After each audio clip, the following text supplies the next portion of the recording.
Voilà, alors nous, on se voit nous, et on n'est pas censé voir. Bon, ok. Eh bien, je vous propose de démarrer en vous remerciant d'ores et déjà d'être présente pour cette remise de rapport. Donc, le viol et le meurtre de la jeune Philippine en septembre 2024, dont l'auteur présumé avait déjà été condamné pour viol en 2021 et qui faisait par ailleurs l'objet d'une obligation de quitter le territoire français, nous ont dramatiquement rappelé la gravité de la récidive en matière d'infractions sexuelles. Cette tragédie a constitué le point de départ des travaux qui ont débuté quelques semaines plus tard et qui ont réuni la Commission des lois et la délégation aux droits des femmes. Je salue le remarquable travail de nos 6 rapporteurs présentes pour répondre à vos questions après la présentation que nous allons assurer à 2 voix. Donc, nos rapporteurs sont Annick Billon, Evelyne Corbière-Naminzo, Catherine Di Folco, Audrey Lincolneld, Marie Mercier et Laurence Rossignol. Leur boussole commune a été de répondre à la question suivante. Comment éviter que les criminels sexuels condamnés et donc pris en charge par la société ne récidivent une fois libérés? Comment adapter le traitement judiciaire, social et sanitaire des auteurs d'infractions sexuelles, majeurs comme mineurs, pour limiter le risque de récidive? Pour répondre à cette question, nos rapporteurs ont rencontré au total près de 100 personnes et effectué 3 déplacements dans Lyon, puis à Caen et enfin à la prison de Fresnes. Elles ont ainsi pu dialoguer avec un large panel de professionnels, ce qui constitue le gage d'une réflexion approfondie et plus encore la garantie que leurs recommandations s'appuient sur la réalité du terrain. Je passe la parole à la présidente de la Commission des lois, Muriel Jourda, pour présenter les premières conclusions des travaux des rapporteurs. Merci Madame la Présidente. Les meilleures recommandations étant celles qui s'appuient sur un diagnostic fidèle, la première question était bien sûr celle de l'analyse du phénomène de récidive. Les auteurs d'infractions à caractère sexuel, donc vous verrez qu'on les appelle dans le rapport par l'acronyme AICS, sont moins concernés par la récidive que l'ensemble des condamnés. Le taux moyen de récidive légale sur la période 2019-2023 est de 5,7 pour les viols, contre 9% pour l'ensemble des crimes, et de 7,2% pour les délits sexuels, contre 17% pour l'ensemble des délits. Cependant, ces chiffres ne doivent pas masquer l'ampleur réelle d'un phénomène que les statistiques peinent à appréhender pour plusieurs raisons. La première raison, elle est juridique. Elle relève de la définition même de la récidive légale. En effet, la récidive correspond à des cas de figure répondant à des critères assez restrictifs en termes de nature de l'infraction et de délai de la nouvelle commission. Au cours de nos travaux, nous avons élargi notre champ de réflexion à la notion de réitération, qui est plus large et qui est le fait de recommencer à commettre une infraction sans plus de critères. La seconde raison tient à la sous-estimation globale des faits de violence sexuelle dans la société. En 2022, vous le savez, l'enquête qui avait été menée par le ministère de l'Intérieur avait révélé que seuls 6% des femmes victimes de violences sexuelles avaient porté plainte contre leur agresseur. C'est une sous-dénonciation et donc elle pèse doublement dans le calcul des taux de récidive comme de réitération. À cet égard, il y a une forte divergence entre des violences sexuelles commises dans le cadre intrafamilial, qui sont marquées par un faible taux de récidive légale, si elles sont dénoncées, et les viols commis par des prédateurs qui ciblent des victimes qu'ils ne connaissent pas et qui sont à la fois plus durs à appréhender par les services d'enquête mais davantage susceptibles de passage à l'acte multiple. Donc des limites statistiques, vous l'avez compris, et des réalités qui sont sensiblement différentes. Malgré ces limites statistiques, nos travaux nous ont permis de mettre en évidence la complexe réalité du phénomène de la récidive des violences sexuelles dans notre société et surtout la nécessité d'améliorer les dispositifs existants pour mieux l'endiguer. Tout d'abord, nous sommes convaincus unanimement que la meilleure arme pour lutter contre la récidive du viol, c'est la prévention. C'est un axe fort, un axe très fort de nos conclusions. Prévention primaire d'abord, visant à empêcher la première infraction sexuelle. Pour lutter contre la récidive du viol, le meilleur moyen est encore d'éviter le premier passage à l'acte. Ce type de prévention doit concerner l'ensemble de la population et en premier lieu les mineurs. Nos recommandations portent ainsi sur l'accompagnement à la parentalité, puisque, je le rappelle, les auteurs d'infractions sexuelles ont très souvent grandi dans un environnement familial dysfonctionnel. Elles portent également sur l'éducation au consentement, notamment face aux risques liés à une exposition précoce à la pornographie, et le Sénat s'était très largement penché sur la question, et sur le signalement des violences sexuelles dans toute la société. Nous sommes plus largement convaincus de l'utilité des campagnes de communication à destination de l'ensemble de la population. Il serait judicieux qu'elle soit déployée en France sur le modèle des campagnes massives sur le consentement qui ont porté leurs fruits en Espagne, puisque 90% de la population disait avoir été touchée par ces campagnes, ce qui est évidemment très important. Au cours de nos travaux, la problématique des mineurs auteurs d'infractions à caractère sexuel, les MAICS, s'est révélée prégnante. Leur proportion est considérable. 25% des mises en cause pour ces faits en 2023 sont des mineurs. Or, d'après les études établies par le ministère de la Justice, une proportion non négligeable de ces auteurs mineurs ont eux-mêmes subi des violences sexuelles qui n'ont pas été signalées. L'une de nos recommandations vise ainsi à renforcer la formation des acteurs qui interviennent auprès des plus jeunes, afin qu'ils puissent mieux détecter les cas de violences sexuelles commises sur des mineurs. La prévention secondaire, qui vise précisément à prévenir la récidive des violences sexuelles, doit également être renforcée. Nous y reviendrons en abordant les outils de la procédure pénale. En parallèle, je souhaite insister sur le manque criant de données exploitables pour mesurer les facteurs de récidive. Cette situation fait obstacle à la mise en place d'une politique efficace de prévention de ce phénomène. À l'heure actuelle, nous ne sommes pas en mesure de savoir très précisément si l'incarcération ou le suivi socio-judiciaire ont un réel impact sur le taux de récidive, ni de connaître le profil des récidives. Ça n'est pas acceptable et nous avons le devoir de nous doter enfin des outils requis pour conduire une véritable évaluation des dispositifs existants. Le deuxième axe du rapport concerne la prise en charge médico-sociale des auteurs d'infractions sexuelles. Cette prise en charge constitue une dimension cruciale pour limiter la récidive des violences sexuelles. C'est à ce titre que le Code de procédure pénale prévoit une expertise médicale obligatoire avant tout jugement au fond pour les individus poursuivis pour des violences sexuelles.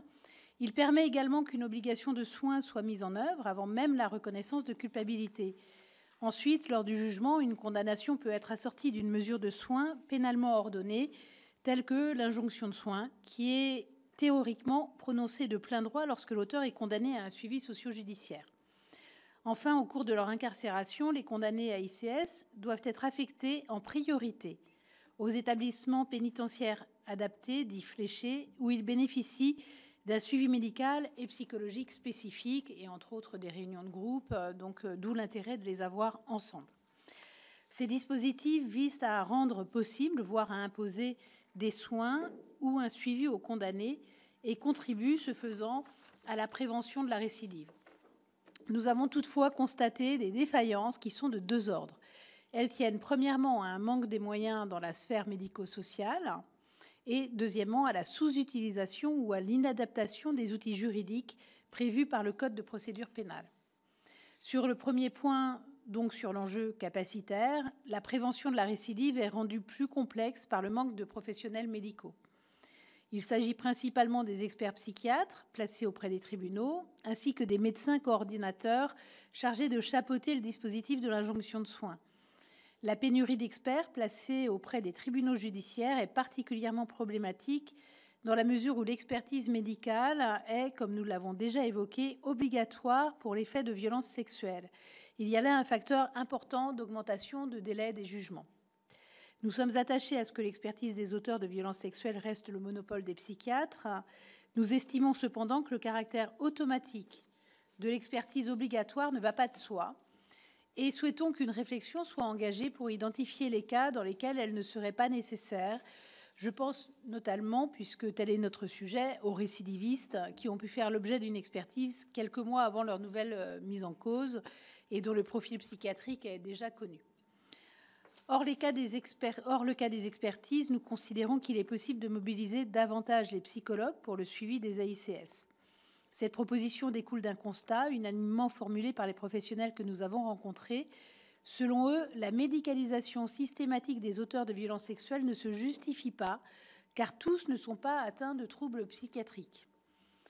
Dans ce contexte, nous souhaitons envisager un recours plus fréquent aux psychologues pour prendre en charge les AICS et nous proposons pour ce faire d'intégrer la psychologie légale à leur formation.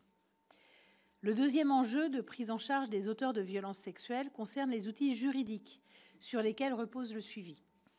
Nous nous sommes longuement interrogés sur l'injonction de soins, qui constitue une forme particulièrement contraignante de soins pénalement ordonnés et qui peut être mise en œuvre dans le cadre d'un suivi socio-judiciaire. Nos travaux nous ont conduits à identifier plusieurs failles dans la mise en œuvre de ces injonctions.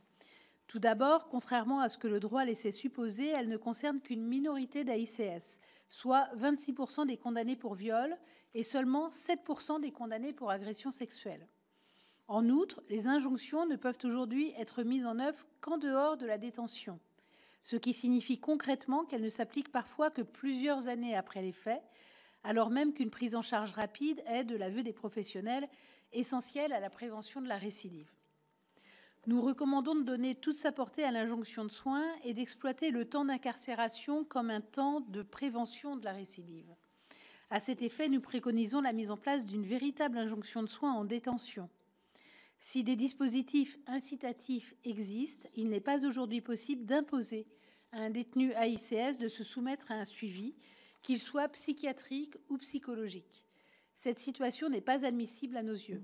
Nous souhaitons donc qu'à l'avenir, notre arsenal pénal prévoie des outils pour obliger les détenus les plus dangereux à se soigner en prison et que les juges de l'application des peines puissent s'assurer du sérieux de leur investissement dans ce suivi grâce à un lien renforcé avec les professionnels médicaux. Cette piste suppose, à minima, que les auteurs de violences sexuelles soient effectivement incarcérés dans l'un des 22 établissements pénitentiaires dits fléchés, où ils peuvent bénéficier d'une prise en charge adaptée. Force est de constater que ce n'est pas le cas aujourd'hui. Le taux moyen d'AICS dans ces établissements n'est que de 37%, ce qui laisse de nettes marges de progrès à l'administration. Cela étant dit, tous les AICS ne relèvent pas, on l'a vu, d'une prise en charge strictement médicale. Nos travaux nous ont permis de mettre à jour l'importance d'un accompagnement social, notamment pour les auteurs mineurs. Nous avons pris connaissance, lors de déplacements sur le terrain, notamment dans l'Yonne, de plusieurs initiatives locales visant à construire une prise en charge pluridisciplinaire des auteurs mineurs, à la fois judiciaire, sociale, médicale, psychologique, et nous avons constaté l'efficacité de ces démarches en matière de réinsertion. Nous souhaitons encourager ce type de prise en charge pluridisciplinaire des auteurs d'infractions sexuelles et proposons non seulement de généraliser les dispositifs qui existent déjà pour les mineurs, comme les services d'accompagnement de jeunes auteurs et victimes d'infractions à caractère sexuel, ou SAVI, mais aussi de les étendre aux auteurs majeurs. Toujours concernant les mineurs, dont on a déjà dit qu'ils représentent 25% des mises en cause pour des violences sexuelles en 2023, nous souhaitons que des efforts substantiels soient faits pour prévenir la récidive. Nous préconisons à cet égard que des prises en charge pluridisciplinaires soient prévues dans les centres éducatifs fermés ou renforcés, mais aussi que soit envisagée la création de centres fléchés, donc de lieux spécialisés pour les mineurs AICS, analogues à ceux qui existent pour les majeurs. Les rapporteurs ont enfin identifié des leviers permettant d'adapter notre procédure pénale aux spécificités des profils des auteurs de violences sexuelles.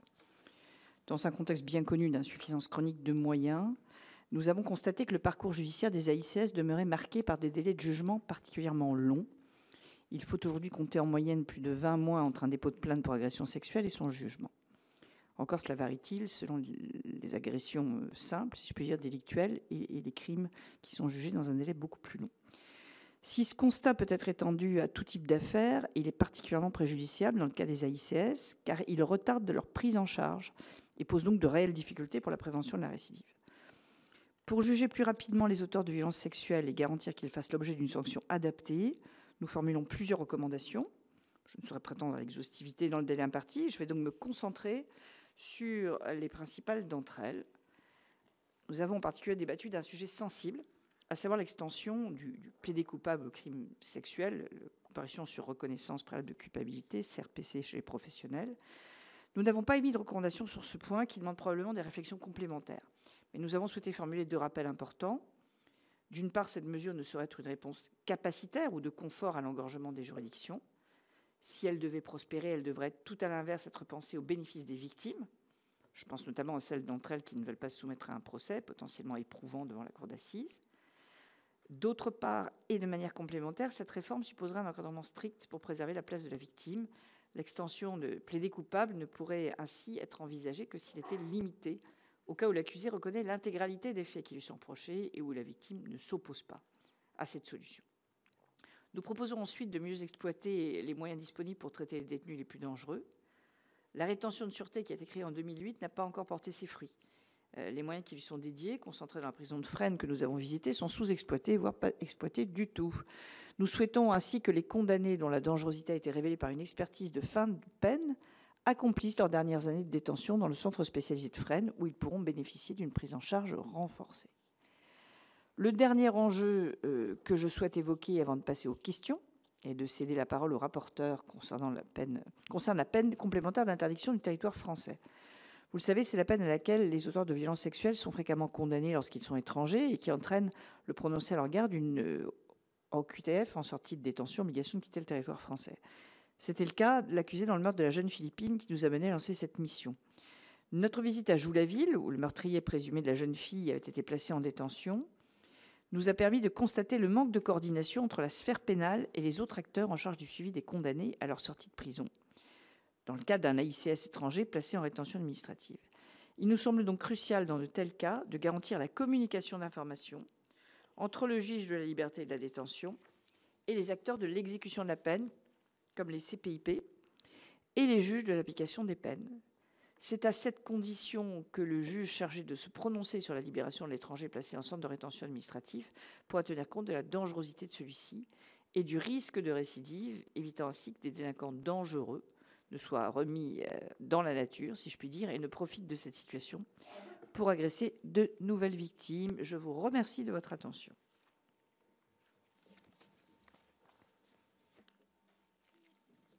Et maintenant, au niveau des questions.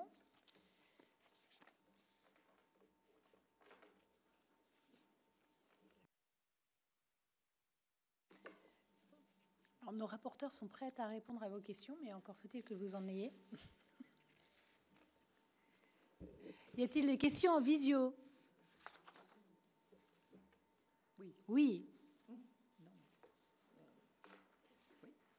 Alors, mettez votre micro, s'il vous plaît.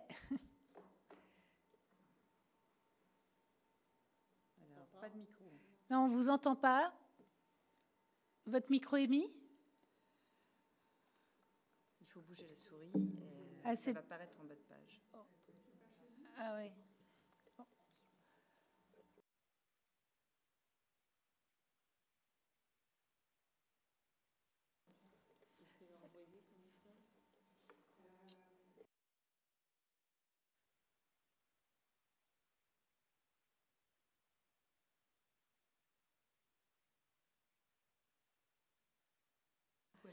Alors, on a bien vu votre message. Donc, il y a normalement un micro qui doit être en bas, qu'il faut débarrer d'une façon ou d'une autre. Il faut remuer sa souris un peu. Ou alors c'est c'est au moment où vous êtes connecté, il y avait le choix entre parler et écouter, ou seulement écouter, et c'est peut-être à ce moment-là. Donc, éventuellement, déconnectez-vous, reconnectez-vous. Vous posez votre question par écrit. Ou posez votre question par écrit, on peut y répondre aussi. Voilà. À la visio, c'est toujours la joie du direct. Mais pendant ce temps-là, dans la salle, il y a vraiment personne. Ah oui, allez-y. Donc, on va prendre une question dans la salle et puis comme ça, on aura le temps de lire la vôtre. Bonjour, je suis Emma Melonizard pour l'Humanité. J'avais une question, comme vous l'avez dit, les chiffres qu'on a actuellement sur le taux de récidive pour violences sexuelles, c'est 5,7%. Est-ce que vous envisagez éventuellement, est-ce que vous pensez que c'est envisageable d'élargir la définition de récidive ? Par exemple, on pourrait parler de récidive quand il y a une accumulation d'accusations de violences sexuelles, alors même qu'il n'y a pas eu encore de condamnation pénale. Est-ce que quelqu'un veut... Parce que c'est quand même une notion juridique. Comment? Oui. La récidive, c'est une notion juridique. Je pense que nous pouvons difficilement la modifier. Enfin, elle correspond à une réalité de droit, si je puis dire, qui a son utilité en termes de procédure pénale, de punition. En revanche, il pourrait être intéressant d'obtenir du ministère de la Justice, me semble-t-il, des statistiques qui ne soit pas seulement celle de la récidive. Si on obtient la totalité des faits commis, on peut obtenir aussi les faits commis en réitération. C'est ce qui nous intéresse. En réalité, c'est ce que j'indiquais ou ce que nous indiquions en préambule, dans la mesure où très peu de faits sont dénoncés, très peu de faits sont poursuivis. Il y a peut-être dans les faits qui ne sont pas indiqués comme étant récidives, des faits qui le sont pourtant. Vous voyez. Donc c'est vrai que cette notion de récidive, elle est assez restrictive. On ne va pas changer la notion, on peut changer la façon dont on récolte les faits pour en avoir des statistiques qui nous parlent peut-être de faits bruts plus que de récidives, mais voilà, on ne peut pas se priver de la première notion. Audrey Linkenheld a demandé la parole, et ensuite on aura... Bon, alors Audrey déjà. Merci. Donc Audrey Linkenheld, sénatrice du Nord et membre de la commission des lois. D'abord, effectivement, redire après la présidente Muriel, décidément aujourd'hui, Jourda, que dès le départ, nous avons souhaité prendre en compte pas seulement la récidive au sens légal du terme, mais effectivement aussi la réitération. Et vous trouverez dans le rapport intégral un certain nombre de chiffres qui font la distinction entre la récidive légale et la réitération et qui montrent le raisonnement qui a été celui des 6 rapporteurs, étant entendu qu'on est dans un contexte, ça a été dit à plusieurs reprises, où on manque cruellement de statistiques. Et donc, c'est d'abord ça notre difficulté. Je voudrais également ajouter, mais je parle là sous le contrôle, en particulier de Marie Mercier, parce que j'ai cru comprendre que vous parliez aussi de statistiques qui incluent des personnes qui sont mises en cause et non encore condamnées, si j'ai bien compris la question. Il me semble que dans le fichier le FIGEFS qui intègre donc les personnes en lien avec des infractions à caractère sexuel, il y a dans certains cas pas seulement des personnes condamnées, mais également des personnes mises en cause. Ça nous a été rappelé par notre administratrice tout à l'heure, et donc il y a déjà un certain nombre de cas où c'est possible. Même si, encore une fois, en termes d'exploitation statistique, on a eu beaucoup de peine dans l'élaboration de ce rapport et du coup aussi dans l'élaboration d'un certain nombre de recommandations qui pourraient s'appuyer sur ces statistiques. Merci. Peut-être partager avec vous un certain nombre de réflexions et la manière dont on a travaillé aussi. D'abord, on a assez vite renoncé à l'idée de produire un rapport qui serait un rapport qui fournirait des statistiques sur le viol, voire même la récidive, voire même la réitération.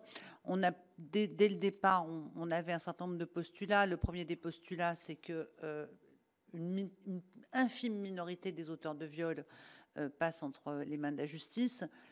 Donc, dès lors, on travaille sur la récidive du viol. On sait déjà qu'on travaille sur un très faible segment des auteurs de viol. Ça, c'est la première chose. La deuxième chose, c'est que moi, pour ma part, pour le travail que je fais avec les associations qui sont spécialisées dans ces sujets, le violeur occasionnel n'existe quasiment pas. C'est-à-dire que le violeur d'opportunité, le violeur occasionnel, celui qui viole une fois, est extrêmement rare. Et donc, les auteurs de viol sont très probablement des auteurs de viol répétés. Voilà, c'est ce que disent toutes celles et ceux qui ont travaillé durablement avec des auteurs de viol. En revanche, ce qui est assez vite a été le sens de notre mission d'information, c'est d'observer comment les auteurs de viol sont pris en charge dans la chaîne judiciaire et dans l'encadrement médico-social qui va avec la justice. C'est là-dessus, en fait, qu'on a travaillé. Et puis, en fait, on est assez vite aussi arrivé sur sur peut-être la première étape, c'est qu'en fait, on ne peut pas travailler sur la récidive ou la réitération des viols si on n'a pas d'abord travaillé sur le premier viol, sur le premier passage à l'acte. Alors, je vais citer Emmanuel Piette, qu'un certain nombre d'entre vous connaissent probablement. Si vous êtes habitué à ces sujets, Emmanuel Piette dit déjà, celui qui se fait prendre une fois, il n'est pas malin, mais alors celui qui se fait prendre 2 fois, il est particulièrement benet. Donc, le violeur qui se fait prendre 2 fois, c'est une toute petite niche, j'ai presque envie de dire. En revanche, ce que notre mission nous a apprise, c'est que, d'abord, moi, ce que je retiens principalement, c'est effectivement les chiffres qui ont été donnés par les présidentes sur le nombre d'auteurs mineurs d'infractions à caractère sexuel.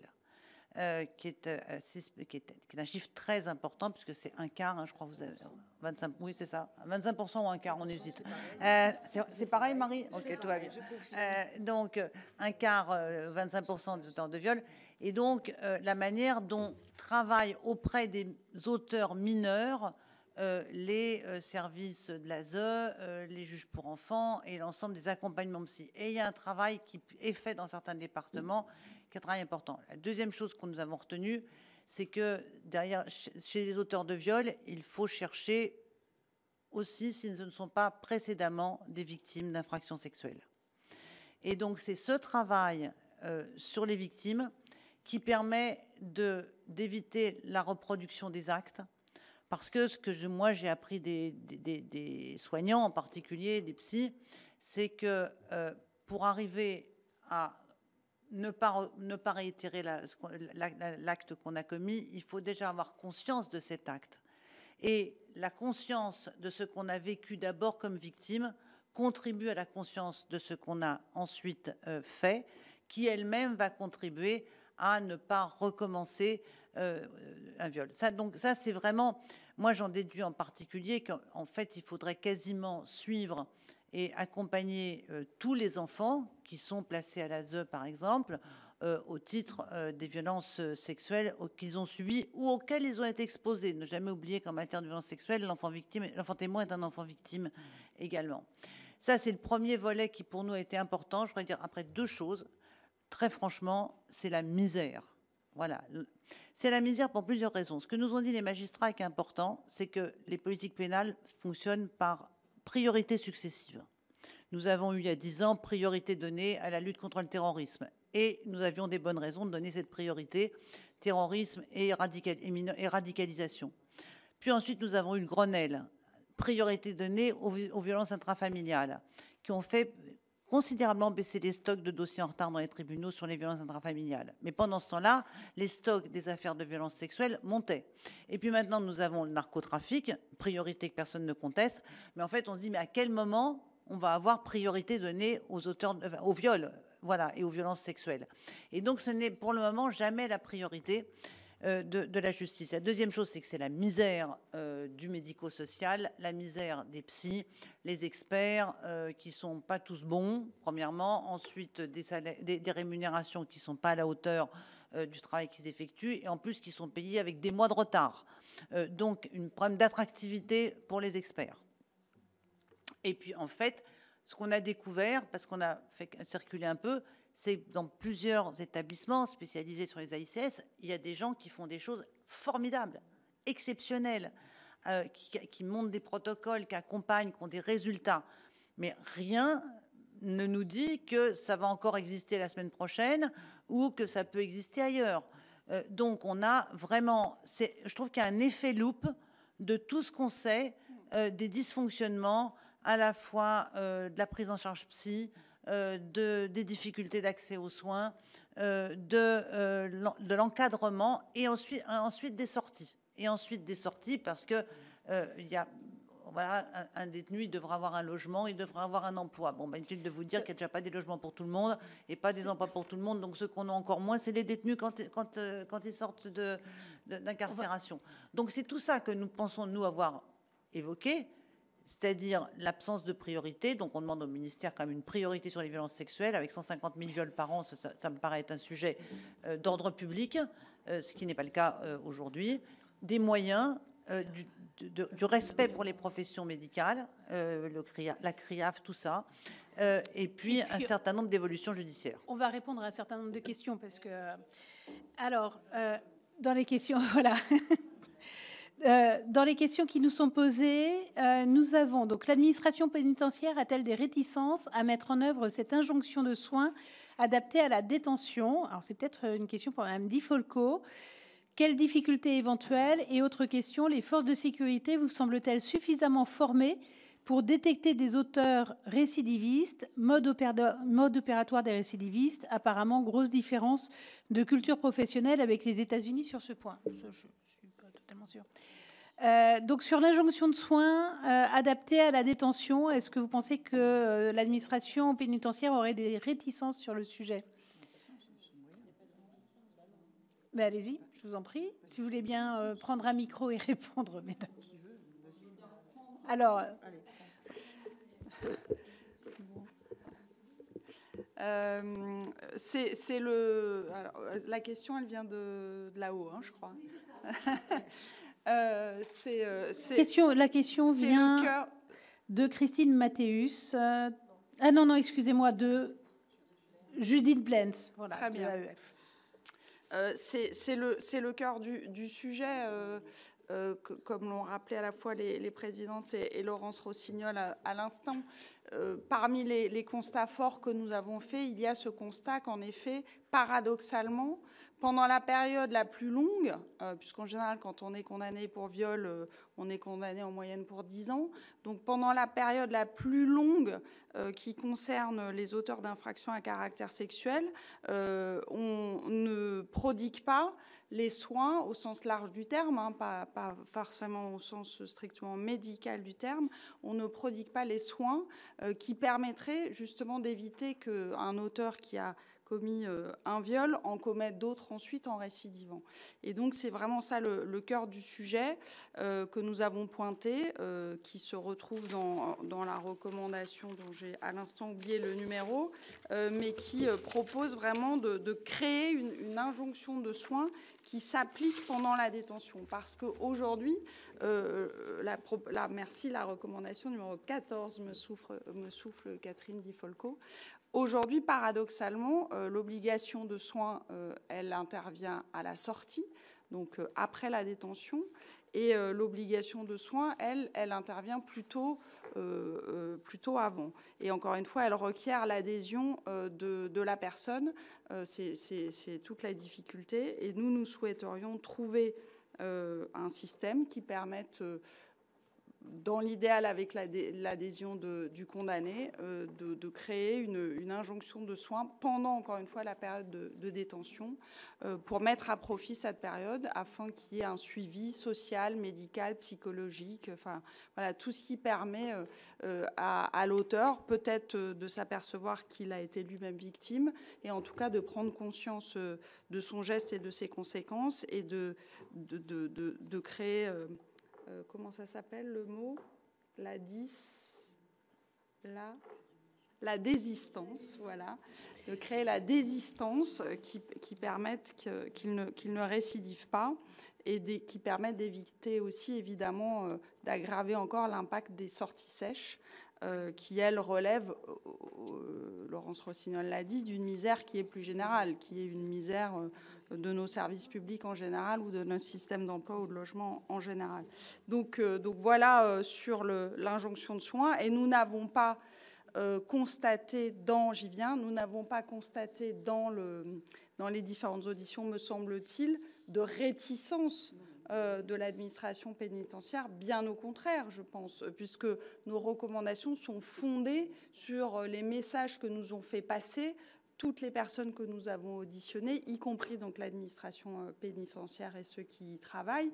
La difficulté, elle est celle à la fois du droit lié à cette injonction ou obligation de soins, et elle est celle liée aux moyens qui permettent de la mettre en œuvre. Et l'administration pénitentiaire, je ne vous fais pas un dessin, elle est comme d'autres confrontée sur certains aspects à une difficulté de moyens, auquel s'ajoute le manque de moyens du secteur médico-social dont on a déjà parlé tout à l'heure et sur laquelle je ne reviens pas. Voilà. Catherine Di Folco. Merci Audrey. Je voudrais juste compléter peut-être en disant que nous avons insisté dans le rapport sur le fait qu'il faudrait vraiment que les AICS soient placés dans des établissements fléchés, c'est-à-dire spécialisés, parce qu'on se rend compte il y en a 22 pour l'instant, c'est sûrement pas suffisant, mais il faudrait... Je disais, si on ne les remplissait que d'AICS, ce serait probablement suffisant. Oui, mais on ne les remplit pas que on est à 37%. Voilà.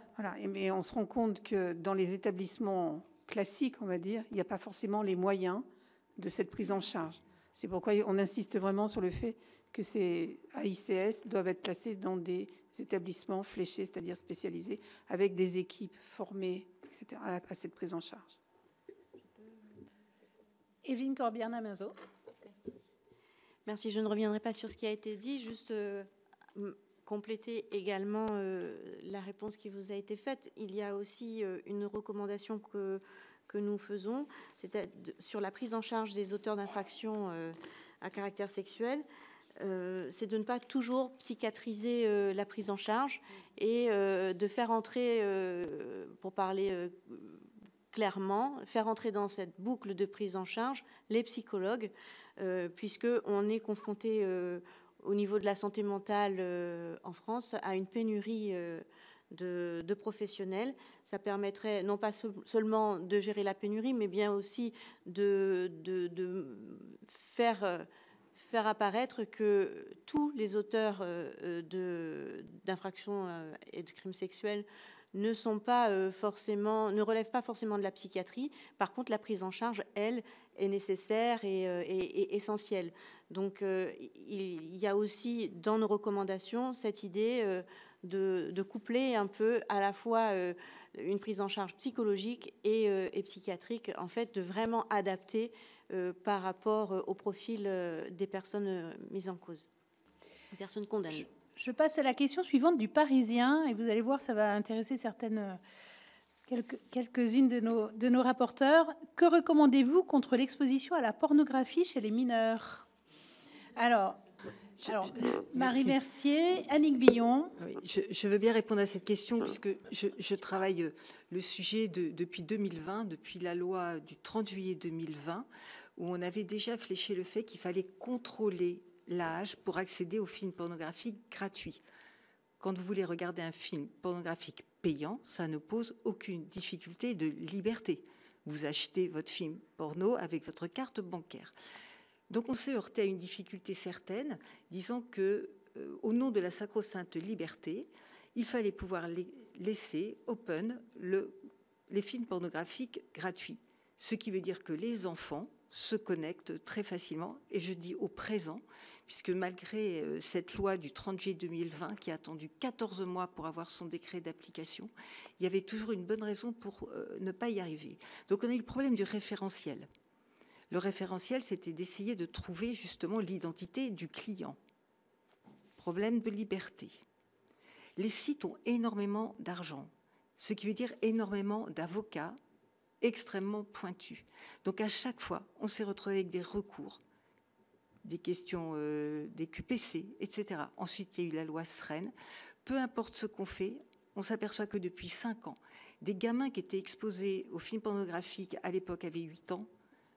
Maintenant, ils en ont 8 et 5, 13. Ils y sont toujours. Et ceux qui avaient à l'époque 3 ans, maintenant, ils ont 8 ans. On considère qu'il y a à peu près 20% d'une classe d'âge qui subit soit des actes, soit des images qui ne sont pas faites pour eux. 20% d'une classe d'âge, c'est absolument énorme. C'est énorme. Donc, je rebondis sur ce que disait Laurence tout à l'heure. On a eu le terrorisme, on a les vifs, etc. Quand on aura une vraie politique qui fera des mineurs une cause majeure. C'est comme s'il y avait une volonté de ne pas aboutir. Or, on sait que l'exposition de jeunes cerveaux à des contenus qui ne sont pas faits pour eux entraîne des dégâts considérables. Un déplacement de la norme, le garçon se disant « il va falloir que je fasse ça », la fille « il va falloir que je subisse ça », avec des films pornographiques de plus en plus violents qui datent de l'époque Covid, où les producteurs de films ont mis à disposition, les diffuseurs ont mis à disposition des films pour les familles. Donc, comment faire pour empêcher l'accès? Une éducation, expliquer aux enfants de ne pas y aller, et ensuite arriver à faire que le contrôle d'accès soit efficient à partir du moment où on sera sorti de la justice, puisque la Cour de justice européenne doit se prononcer là, à l'automne, sur le sujet. On ne va jamais trouver quelqu'un qui va être contre ça. Tout le monde est d'accord pour protéger les enfants. Sauf que le contrôle d'accès, ils apprennent aussi avec des tutos à contourner le contrôle d'accès. C'est un sujet très compliqué parce qu'il génère des milliards de vues, des milliards de dollars d'argent, et que finalement on se rend compte que l'argent produit passe avant la protection des enfants dans ce domaine. Annick Billon. Merci, mesdames les présidentes. Juste peut-être revenir sur les écueils et les difficultés que nous avons rencontrées par rapport aux travaux qu'on a pu mener au cours de cette mission conjointe. Déjà, c'est la difficulté des statistiques. Évidemment, sans statistiques, difficile d'établir un état des lieux et de faire des propositions très larges.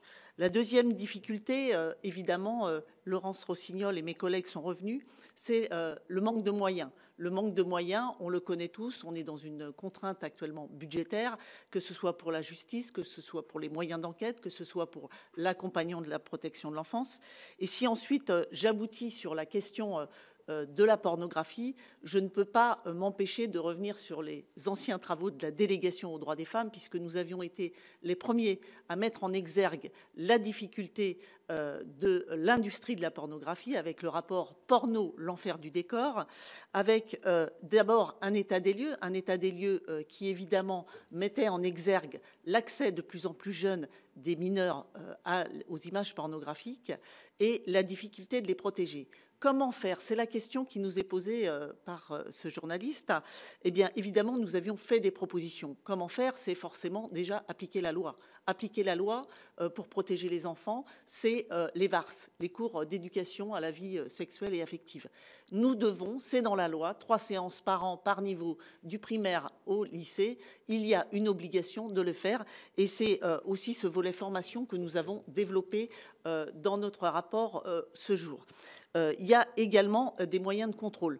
Il n'est pas acceptable aujourd'hui que seuls les produits, par exemple, que nous consommons et que nous achetons, les produits manufacturés, par exemple, aient une obligation de respecter la loi. Aujourd'hui, on est en train d'imaginer un dispositif, le référentiel notamment, pour que les entreprises, les énormes entreprises qui génèrent énormément d'argent puissent se conformer à la loi. Elles ont une obligation de se conformer à la loi. Il faut qu'il y ait des sanctions pour toutes ces entreprises qui ne s'y conforment pas. Le Sénat a ouvert la voie avec des propositions. Le référentiel en était un. La loi Sren, la mise en sécurité de la régulation, c'est ça, de l'espace numérique, il me manquait le R, a apporté quelques avancées avec ce référentiel, avec d'autres mesures. Il va falloir qu'on évalue ces mesures parce qu'aujourd'hui, il n'est pas acceptable, évidemment, que la moitié des enfants de 9 ans aient accès à ces images pornographiques avec justement des comportements à risque derrière, c'est-à-dire que le consentement, et ça fait partie de nos propositions, il faut qu'il y ait la notion du consentement. Et dans les images pornographiques, le consentement, il n'y a pas de consentement.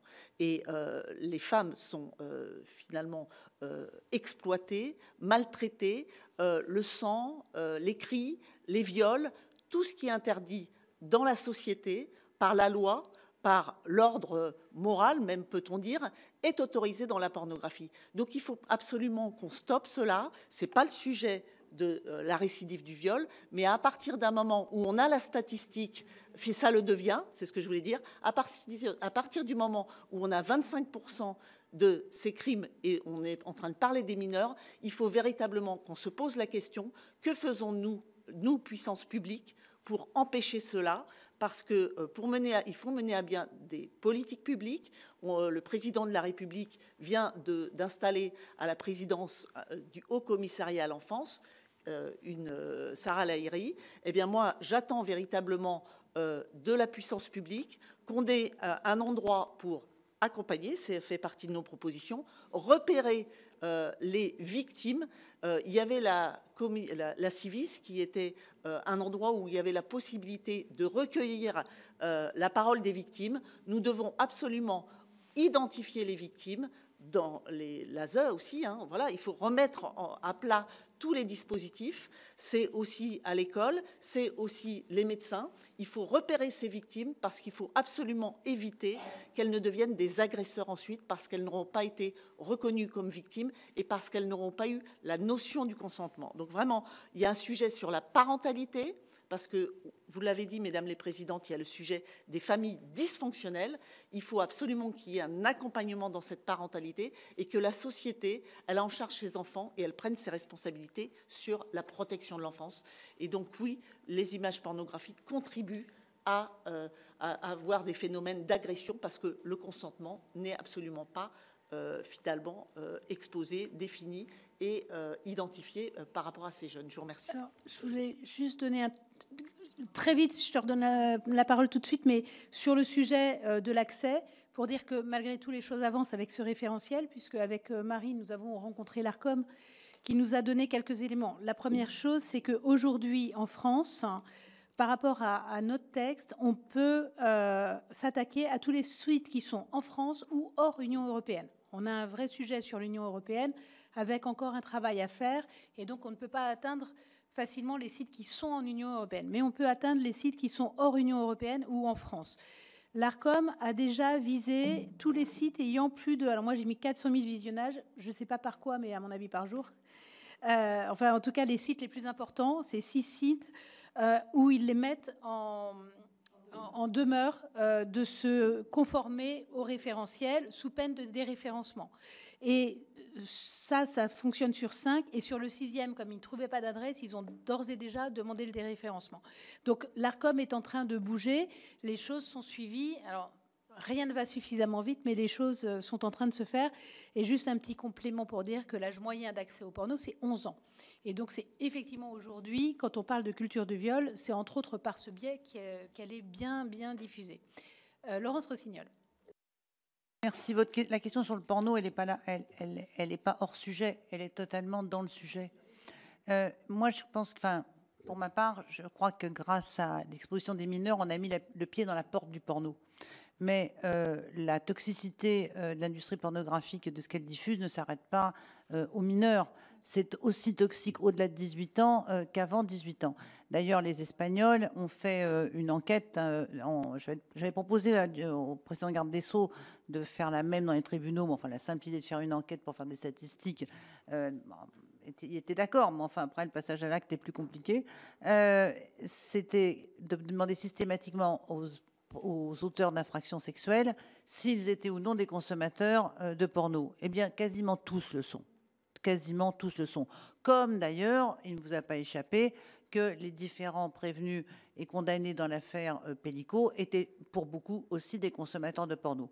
Alors, le sujet, deux choses, c'est un problème de santé publique et non pas une question de liberté du commerce et de l'industrie. C'est une question de santé publique. Et deuxièmement, je profite d'avoir pas mal de journalistes qui s'intéressent à ces sujets ici pour attirer votre attention sur l'arrêt de la Cour de cassation qui a été rendu jeudi ou vendredi dernier, qui dit que le fait, alors pour vous donner les termes exacts, parce qu'on ne cite pas impunément la Cour de cassation, il n'y a surtout approximativement la Cour de cassation, ce que dit la chambre criminelle, c'est que la pornographie, dès lors qu'elle est caractérisée par l'enregistrement de vidéos obtenues dans le cadre d'un rapport prostitutionnel, à savoir des rapports sexuels rémunérés, relève du proxénétisme et de l'exploitation sexuelle. C'est un arrêt majeur parce que c'est l'arrêt qui nous permettra de poursuivre l'ensemble des sites porno pour proxénétisme et donc de faire de la pornographie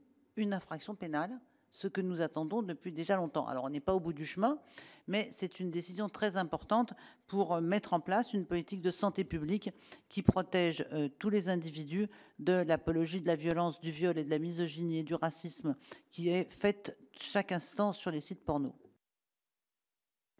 Et je me permets un petit teasing puisque tu parlais de l'affaire Pellico. Donc, je vous invite demain matin. Il y a une audition de la délégation aux droits des femmes, des avocats de Gisèle Pellico, où seront présentes Véronique Guillotin et Sandrine Josso pour parler de leur rapport aussi soumission chimique, puisque ça, c'est un sujet important également. D'autres questions? Alors, peut-être que oui, allez-y. Bon, allez-y. Là, voilà, quelqu'un. Bonjour, Juliette Olives de la Gazette du Palais.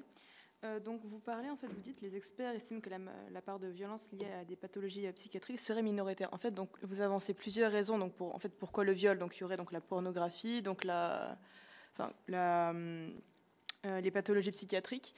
Mais en fait, comment est-ce que vous expliquez que finalement ces procédures judiciaires, on n'arrive pas à obtenir, entre guillemets, autant de données en fait qu'on aimerait? Qu'est-ce qui se passe en fait entre le moment où en fait la victime donc est en fait est déclarée, relevée, on s'en aperçoit, et le moment en fait où on fait une collecte de données? Pourquoi est-ce qu'on a en fait finalement peu de données? Est-ce qu'il y a un dysfonctionnement à ce niveau-là, ou est-ce que c'est parce qu'effectivement on a du mal aussi à détecter aussi les victimes, et voilà. Merci. Sur les données, je pense qu'on a des problèmes de données. Qui répond? Je ne sais pas si j'ai bien compris votre question. C'est les preuves, en fait. C'est la question des preuves, c'est votre question? Ou c'est... la collecte de données qui pose problème. Allez-y. C'est la collecte de données, notamment par le ministère de la Justice. Donc il y a des applications informatiques, Vous vous dites, les experts estiment que la part de violence, par exemple, liée à des pathologies psychiatriques, en fait, serait minoritaire.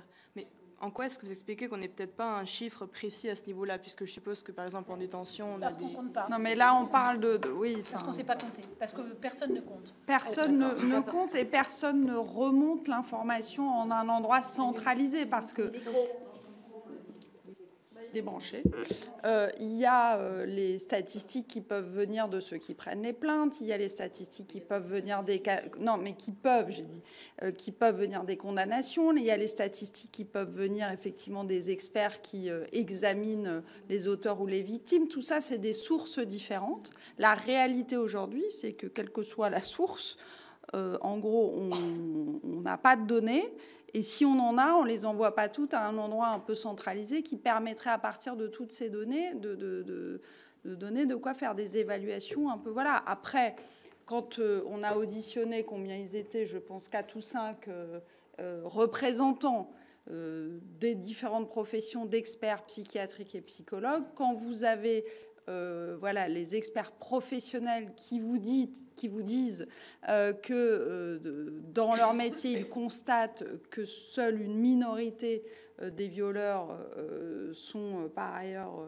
oh là là, c'est dur aujourd'hui. Voilà, atteint, merci, d'un trouble mental ou d'une difficulté psychiatrique. Nous, on n'a pas de raison de mettre ça en doute. Vous voyez, c'est pas une question de mettre en doute. Mais il n'y a pas, le problème principal est celui de la collecte de la donnée. Voilà. C'est quoi votre problème? Non, elle essaye de savoir le pourquoi du comment, je pense. Pour compléter, en fait, quand on parle par exemple d'injonction de soins, quand on parle de prise en charge, ce sont des décisions de justice pour la majorité. Et en fait, les équipes les équipes se soumettent, en fait, mettent en place, appliquent la décision de justice. Si c'est un psychiatre qui est là, il fera la prise en charge, sans pour autant que la personne qui prendra en charge ne présente, comme l'a dit ma collègue, un trouble mental ou ne relève spécifiquement de la psychiatrie. Cette prise en charge, de par son profil personnel, pourrait relever de la psychologie. Sauf que selon le lieu, selon les moyens, à un moment donné, on ira sur de la psychiatrie ou de la psychologie. Et donc, on n'a pas de données. On ne pourra pas vous dire, par exemple, ce psychiatre, il prend en charge tant de personnes, donc ce sont des personnes qui relèvent de la psychiatrie. Ça n'est pas possible. Donc, on n'arrive pas à croiser les données. Et il y a aussi la difficulté de les faire remonter. Il n'y a personne qui les collecte. Donc voilà, c'est chacun dans son coin qui fait ce qu'il peut par rapport à ce qui est ordonné, commandé, et voilà où on en est. Après, ce qu'on disait en disant il n'y en a pas beaucoup, c'est surtout sur les injonctions de soins où il n'y en a pas tant que ça. Sur le cas de gens, alors après, c'est ce que nous répondent les psychiatres, l'un des psychiatres nous dit entre 40 et 60% ont besoin ou n'ont pas besoin de soins psychiatriques. Quand on est allé à Jules-la-Ville, ils nous ont expliqué parfois c'était juste de l'éducation, c'est-à-dire apprendre simplement ce que c'est qu'un corps, ce que c'est que la relation à l'autre, et ça ne relève pas forcément d'un problème psychiatrique. Mais c'est vrai que c'est difficile à quantifier. Et peut-être pour préciser, paradoxalement, c'est plutôt une bonne nouvelle. En tout cas, moi, c'est ce que j'ai retenu des auditions. C'est-à-dire que beaucoup nous ont dit que s'il y avait une prise en charge pluridisciplinaire qui était faite et bien faite, alors le risque de récidive était vraiment réduit. dans ce type d'infraction comparé à d'autres infractions. Donc c'est plutôt une bonne nouvelle, raison pour laquelle on essaye d'insister sur le fait qu'il faut améliorer cette prise en charge pluridisciplinaire tout au long du temps carcéral, avant, pendant, après, parce que ça produit des effets positifs. Et c'est vraiment une arme de lutte contre la récidive du viol. Et alors, ça, c'est quand on voit la bouteille à moitié pleine, et quand on la voit à moitié vide, on se dit que ça veut dire que ça peut être n'importe qui, et c'est pas forcément des gens qui ont des problèmes psychiatriques qui sont des violeurs. Voilà, selon quel côté on le regarde, ça peut être aussi monsieur tout le monde. Selon les lieux où sont commis les infractions ou les crimes, selon les lieux où sont incarcérés, selon les juridictions et les moyens des juridictions, on aura des résultats plus ou moins efficaces de lutte contre la récidive. C'est ça aussi que ça veut dire. Oui, non, ma question, c'était oui, vraiment, en fait, pourquoi, comment est-ce qu'on pourrait expliquer, en fait, la récidive, c'était plus ça aussi, ma question, c'est de, malheureusement, qu'est-ce qui se passe, en fait, dans la tête de quelqu'un qui se dit, je vais recommencer, est-ce que, donc, c'est vraiment, donc, la pornographie, c'est cette absence vraiment de présence de consentement dans les vidéos, je veux dire que c'est vraiment...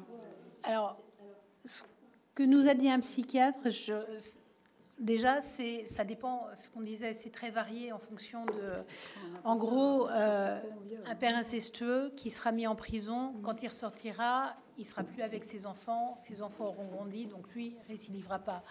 Mais un violeur qui viole, un violeur d'opportunité qui viole parce qu'il est en boîte, il voit quelqu'un qui est en faiblesse et il en profite, ou qui agresse dans la rue, ou qui agresse une femme qui fait un jogging, celui-là, très probablement, effectivement, c'est une pratique et il la recommencera, et ce sera probablement aussi plus difficile de travailler avec lui, mais c'est celui qu'on n'attrape pas, donc du coup on a aussi moins de chiffres sur lui.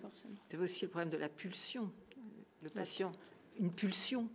Donc la victime passe là, pour elle c'est le mauvais moment, et il répond à une pulsion avec aucune notion ni du discernement ni du consentement, l'auteur.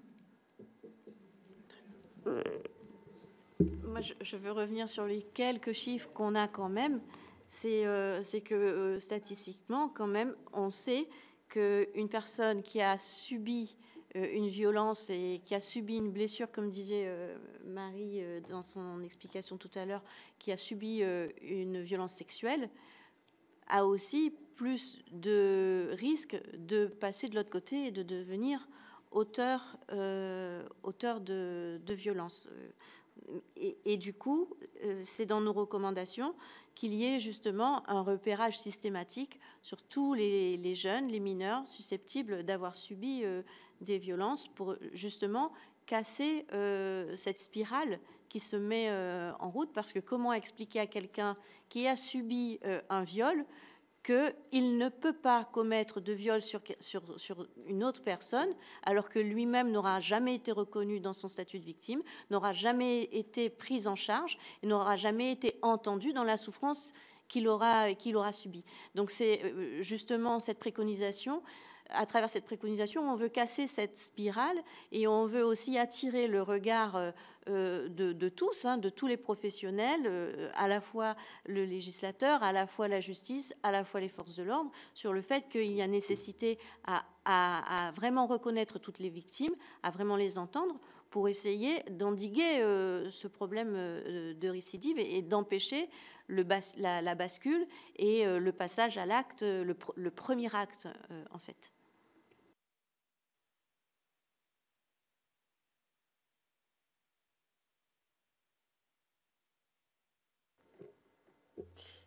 Bonjour, je suis Camille Dénossé pour Le Pèlerin. Vous parlez du suivi des enfants, des mineurs. Vous dites aussi que ça n'est pas une question de pathologie psychiatrique. Qu'est-ce qui pourrait être mis en place, pas que, qu'est-ce qui pourrait être mis en place pour détecter puisqu'une minorité se fait prendre et est condamnée, qu'est-ce qui pourrait être mis en place pour détecter ces violeurs?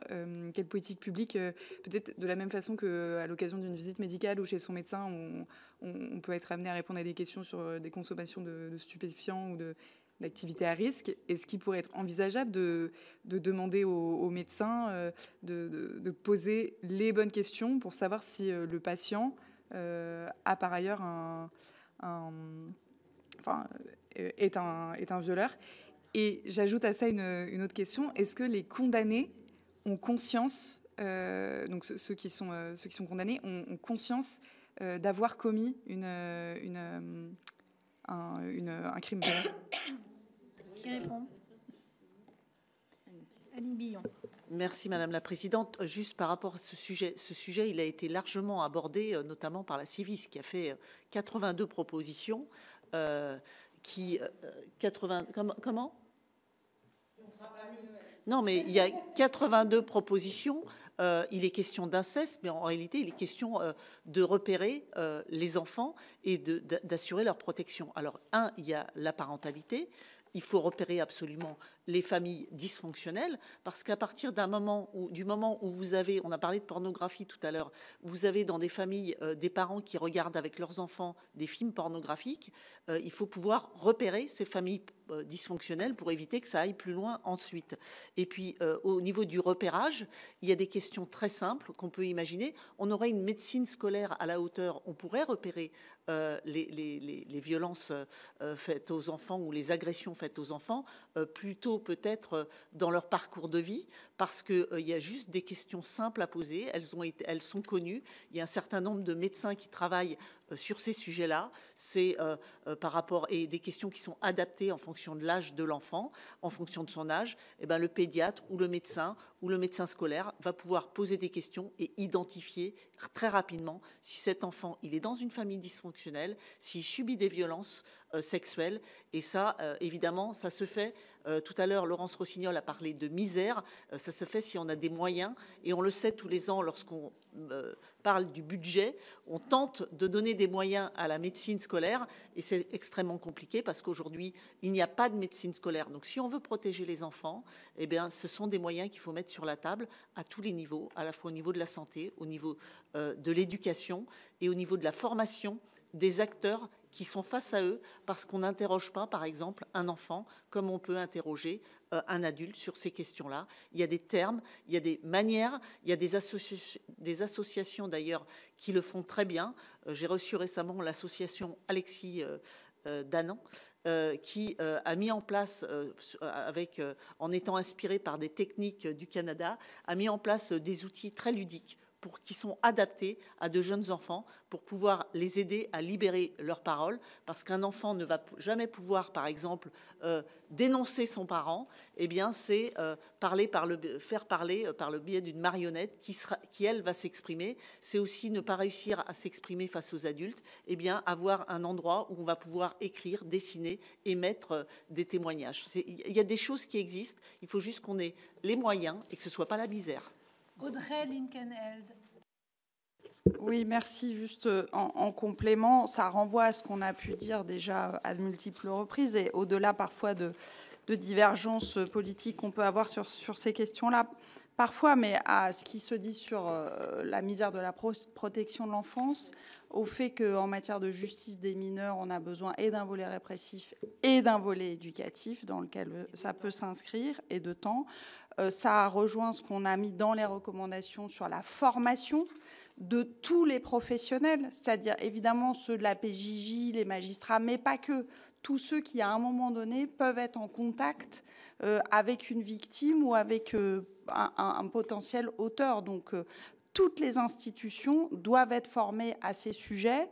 Et j'ajouterais une des choses qui nous a été dite lors des auditions, avec un paradoxe, qui est que pendant que s'envole le porno dans cette société, on n'a pas d'évolution exponentielle du nombre de sexologues, par exemple. Et je parle de sexologues au sens médical du terme, formés à ces questions-là. Parce que poser des questions sur le sexe, c'est pas facile.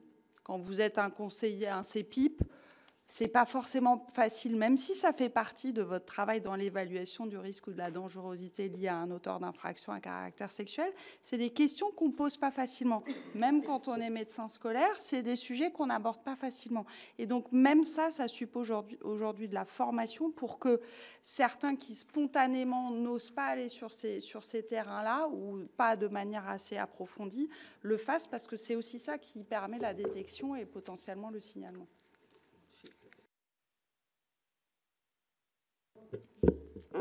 Pour compléter, peut-être, c'est difficile de recueillir une parole dans un cabinet, même pour un adulte. Ça va être difficile pour lui de se confier et de dire qu'il est battu par son conjoint. Il ne va pas vous le dire.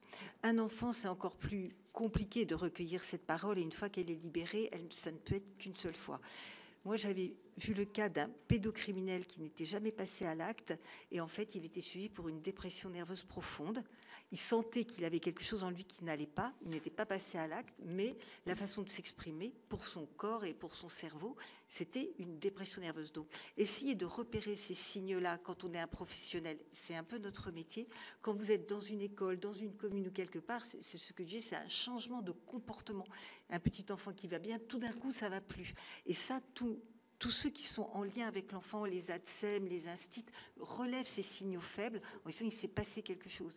Un enfant qui subit un inceste, pour lui, c'est normal, puisque d'ailleurs le père incestueux va le dire, tous les papas font ça avec toi, c'est notre petit secret, je t'aime trop, etc., etc. Donc tout ça, c'est bien connu. Mais repérer cet enfant, à un moment, dans une classe, il va dire quelque chose. Mais c'est là où il faut aussi que l'institut commence à être de plus en plus formé à ça, repérer ces petits cailloux et écouter la libération de la parole. Laurence Rossignol. On a aussi des problèmes de cohérence politique, sociétale. Aujourd'hui, tout le monde est pour que les enfants ne subissent pas de violences sexuelles à la maison et pour leur apprendre les rudiments du respect de leur propre corps. Et puis en même temps, il y a des associations, il y a des courants politiques qui pensent que l'éducation à la vie affective, relationnelle et sexuelle à l'école empiète sur la liberté éducative, qu'on ne peut pas parler de sexe avec les enfants à l'école parce que c'est le domaine des parents. On pense et on constate avec mes collègues que la question des mineurs est un sujet, c'est pas le seul, il reste quand même 3/4 de violeurs majeurs, parce qu'on parle beaucoup des mineurs là, est un sujet, et que il faut aller chercher l'auteur, la victime derrière l'auteur. Et en même temps, on accélère le process de la justice des mineurs et on met en cause la justice des mineurs. Or, on a besoin, le temps qu'il y a aujourd'hui entre l'audience de culpabilité, l'audience de sanction, le temps du socio-éducatif, et on remet en cause le socio-éducatif en disant il faut traiter les mineurs comme des petits adultes. Donc on a un problème aussi de cohérence entre nos ambitions d'une société qui soit sans violence sexuelle à l'égard des enfants, et puis la manière dont on appréhende les enfants encore dans notre société du point de vue de la justice, ou la manière dont on autorise l'éducation et les institutions à prendre en charge l'instruction des enfants en matière de sexualité. Voilà, je voulais signaler que tout n'est pas si simple, tout n'est pas cohérent. Alors, je précise que ça, c'est une précision que donne notre rapporteur, Laurence Rossignol, qui n'est pas nécessairement dans le rapport, parce que nous ne sommes pas nécessairement en accord sur ce point. Je pense qu'elles avaient compris, Muriel. Oui, tout à fait. Je vais juste compléter sur une question que vous avez posée et Evelyne Corbière-Namazo l'avait abordée. Sont-ils tous conscients? Non. Justement, c'est bien là tout le sujet, et entre autres des mineurs. Et ce qu'on a appris en allant au SAVI à Migène, c'est clairement que quand les jeunes sont pris en charge, en fait, pour eux, ils n'ont rien fait de mal. Et ils n'ont rien fait de mal parce qu'en fait, ils le vivent depuis tout petit. C'est-à-dire, on leur a fait subir ce qu'ils font subir aux autres. Mais ils ne savent pas que ça s'appelle subir, parce que pour eux, c'est normal. Et quand ils commencent à comprendre que non, ça n'est pas normal, et que ça fait d'eux des victimes, et que c'est probablement ça qui provoque des tas de choses chez eux qui ne vont pas bien, du coup, ils comprennent par la même occasion que s'ils étaient victimes, alors ils ont fait des victimes en reproduisant cet acte. Donc, en fait, c'est pour ça qu'on dit qu'ils n'ont pas tous des problèmes psychiatriques. Il y a parfois un vrai gros problème d'éducation de base et de familles dont on parlait, de familles dysfonctionnelles, parce qu'il ne faut pas oublier que quand même le premier endroit dans lequel on se fait violer, c'est la famille aujourd'hui. Ce n'est pas forcément la rue. Oui, Catherine Di Folco. Oui, j'aurais voulu compléter une réponse par rapport à la dernière partie de votre question sur la prise de conscience. Est-ce que les auteurs sont vraiment conscients de ce qu'ils ont fait? Il me semble que vous avez posé cette question-là à la fin. C'est ça? Voilà. On a tout un paragraphe dans notre rapport, et ça fait l'objet d'une recommandation, sur la justice restaurative. Et on pense que ça peut être un élément intéressant pour justement, par le dialogue avec des victimes, que les auteurs prennent conscience de réellement ce qu'ils ont fait. C'est un espace de parole qui nous semble important, et il est souvent proposé en post-sententiel, alors qu'il pourrait tout à fait être proposé tout au long de la procédure. Voilà. Donc c'est quelque chose qui nous paraît à creuser, développer cette... je viens de perdre le terme, justice restaurative. D'autres questions? Oui. J'avais juste 2 autres questions pour vous. Est-ce que, au cours de votre enquête, vous avez constaté une différence de traitement des mises en cause en fonction de leur statut social? C'est un sujet qui avait été mis en avant par une avocate, je crois, lors d'une de vos auditions, entre un accusé qui se présente bien, qui parle correctement, et au contraire un accusé qui parlerait moins bien, moins correctement pour stigmatiser, pourrait potentiellement être traité d'une manière différente par les magistrats. C'est ça. Nous avons travaillé sur des condamnés. Donc, ils ont tous été condamnés et ils étaient de toute classe sociale, pour le coup. En termes de peine aussi, je me disais ça pouvait être différent ou pas. Voilà. Okay. Donc, quand ils sont condamnés, ils sont condamnés. Je pense que cette différence peut se faire effectivement au tout début, au moment de l'enquête, où on ferait peut-être plus confiance à quelqu'un qui serait socialement bien inséré. Mais objectivement, comme nous, on avait des condamnés, ça veut dire que les actes ont été prouvés. Une fois que les actes sont prouvés, ils prennent tous... Okay. Et j'avais juste une dernière question, pardon. Vous avez utilisé plusieurs fois le terme de pulsion. C'est un terme qui est assez remis en cause quand même, car il donne l'impression que l'auteur serait soumis à ses désirs, qu'il ne se contrôle pas. D'une certaine manière, ça le déresponsabiliserait. Donc, sur quoi est-ce que le terme pulsion fait consensus aujourd'hui dans les experts? Voilà, sur quoi vous basez pour l'utiliser? Pas même juste de la table. Juste une précision. Le terme, si je peux répondre 2 secondes, juste une précision. À aucun moment dans le rapport, il n'est écrit pulsion. Voilà, donc moi, la pulsion, je ne connais pas. Pardon, ma profession, je suis médecin. Et pour nous, le terme pulsion, attitude pulsionnelle, pardonnez-moi, elle n'est pas du tout dans le rapport.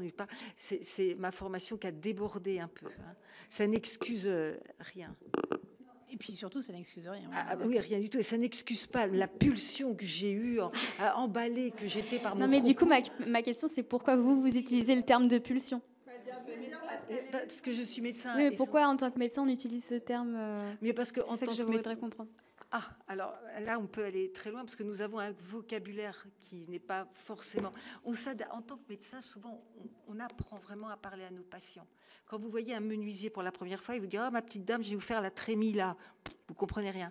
Moi, quand mes patients, s'ils ont mal au dos, je dis « Ah, ben, votre lombalgie hyperalgique, madame. » Non, je dis « Ah, vous avez mal au dos. » J'essaye d'adapter vraiment mes mots de façon à ce que des mots de tous les jours pour que mon patient comprenne ce que moi j'ai compris de lui et de sa souffrance. Donc j'ai probablement employé ce terme, oubliez-le, la façon dont moi je l'ai présenté, c'est dans le cadre de mon exercice et je me suis peut-être un peu emballée.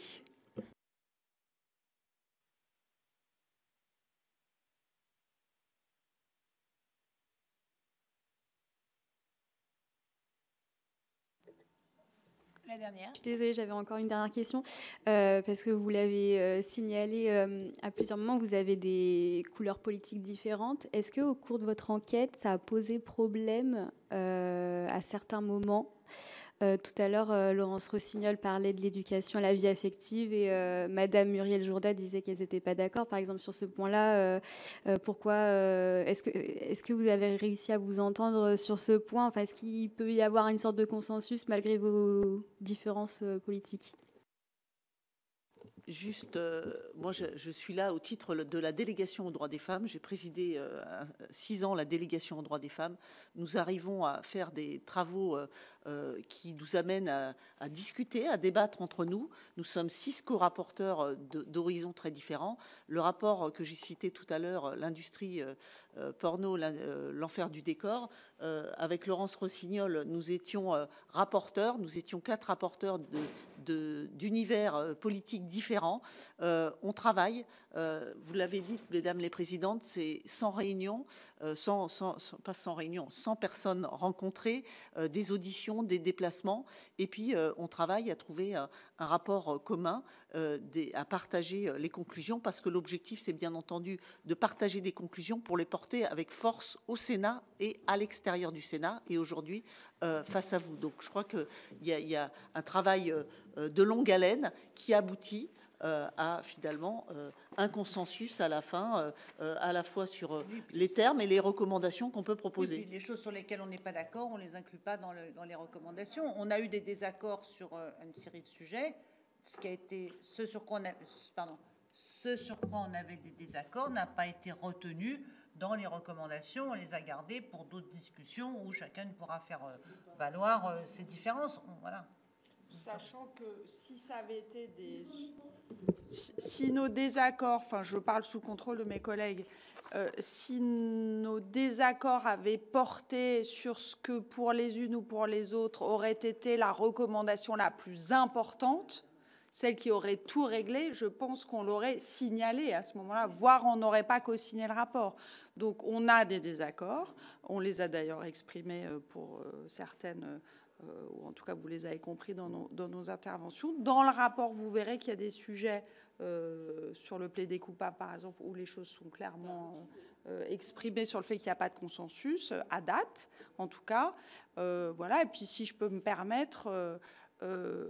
ce rapport est né d'un drame, oui, je ne voulais pas utiliser le terme fait divers, mais d'un drame, du meurtre de Philippines, commis par un étranger sous OQTF. Vous avez vu que ça n'est pas le sujet des majeurs de nos recommandations, alors que vous vous doutez bien que c'est un sujet sur lequel on ne pense pas tout à fait la même chose. Entre nous ici. Mais ce qui prouve bien que nous avons eu un consensus fort sur le fait que le sujet principal, ce n'est pas les OQTF. Voilà, justement. Le sujet principal, c'est la prévention de la récidive du viol, quel que soit l'auteur qui commet le viol, tout en intégrant le fait que la situation de l'auteur peut amener des réponses appropriées, y compris quand l'auteur en question est en centre de rétention administrative plutôt qu'en prison ou pas encore en prison. Et pour rebondir sur le propos d'Audrey Linkenheld, nous avons quand même abouti sur ce sujet malheureux de Philippines à une recommandation commune, si je puis dire. C'est voilà, sur le fait qu'il fallait qu'il y ait des liens entre les juges et les services pénitentiaires. Donc, on peut, d'un fait divers sur lequel on peut tirer différentes conclusions, tirer des recommandations communes. Marie Mercier et ensuite Catherine Di-Folco. Donc vous avez vu qu'on n'est pas enfermé dans des postures et dans des idéologies. On avait un but, essayer de faire avancer, de faire prendre conscience aux choses. En ce qui concerne l'éducation à la vie affective, il faut faire attention aussi à ce qu'on dit. Ces cours, c'est l'éducation à la vie affective, c'est à la maternelle et au primaire, on ajoute sexuel à partir du collège. Donc il faut aussi bien savoir de quoi on parle. Les mots sont adaptés. En ce qui concerne la maternelle et le primaire, c'est vraiment le respect de l'autre, le respect de son corps. Il n'est pas du tout question d'une éducation à la sexualité proprement dite. Donc il faut aussi bien définir et pas s'embarquer dans des conclusions trop hâtives. Catherine Di-Folco. Non, peut-être pour la petite histoire et compléter... La question sur les divergences que nous pourrions avoir, nous avons débattu sur le titre de notre rapport, par exemple. Voilà, non, mais c'est aussi important que ce qu'on veut afficher, quoi. Et en fait, on a réussi à trouver, je crois, au bon an mal an, une bonne formulation, mais ça fait l'objet quand même discussion, mais surtout par rapport, je disais ça par rapport surtout à la fin de l'intervention d'Audrey Linkenhead et par rapport au drame qu'on a évoqué de Philippines, comme quoi notre rapport n'est pas du tout basé sur ce drame-là, puisque notre titre dit bien « Prévention de la récidive du viol, prendre en charge les auteurs pour éviter de nouvelles victimes ». Voilà, quel que soit l'auteur, quelle que soit la victime. Voilà. Donc on arrive à trouver un consensus. Et puis nous sommes au Sénat. Effectivement, c'est la délégation aux droits des femmes qui avait initié ce travail. Et à la délégation aux droits des femmes, nous avons systématiquement des rapports consensuels et avec systématiquement des rapporteurs qui couvrent l'ensemble de l'hémicycle. Si on n'en a que 2, ce sera à LRPS, par exemple. Et on a cette culture de trouver le consensus. Et là, on s'est associé, évidemment, vu le sujet, et c'était normal, à la commission des lois, mais qui sait aussi faire du travail consensuel. Je voudrais rappeler narcotrafic, dont la proposition de loi vient de l'association de 2 sénateurs, un LR et un socialiste. Donc, on sait faire ça au Sénat. Ça demande un travail, effectivement, ça demande un débat interne, mais on y arrive quand c'est l'intérêt général.